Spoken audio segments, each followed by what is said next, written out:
Hi everyone, so today I'm going to do a review of book 8 in the River of London series, False Value.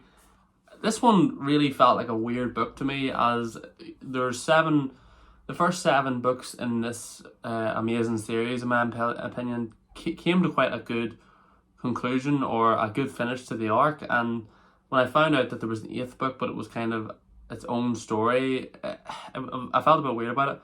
It almost kind of feels like it's written different, possibly. Though we're back with our main character Peter, who everybody I think does love. I definitely love him. One thing that Ben, the author, is really good at, in my opinion, is creating these fun, lively characters who bounce off each other, and there's great banter between characters. So if you enjoy that sort of writing, then you'll enjoy this. And the descriptions of London are obviously outstanding and amazing, and Ben obviously really knows his stuff. Basically, the series is called Rivers of London, so it is, in London for the majority of the series. But yeah, it's kind of Peter goes undercover in this tech firm. They're doing some dodgy business. He has to solve it, but it's not really Peter's way of doing things. He's more of a policeman who goes in guns blazing doing his job, not backstabbing people and stuff like that. So there's a lot of interesting things, but the outside world doesn't really feel like it's having an impact on this story. There's a couple of key characters who are mentioned by name, and that's it, and you don't hear anything more about them.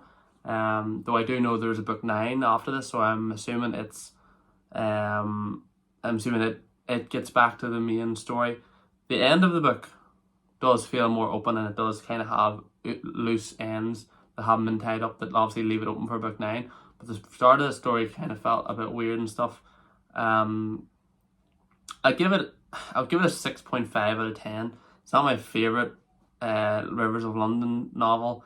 I haven't really had much thought to think about what that is. I am planning to do a tier list video for this series, but I'm going to read book 9 before I do that, and maybe some of the side stories as well. But that is a video that I plan soon. So yeah, if you've read False Values, book 8 in this series, comment below what you thought about it so we can talk about it. And if you've thought about reading Rivers of London series, I do highly recommend it, simply for the descriptions of London and the way people are in that city alone. And I'll see you all in the next one.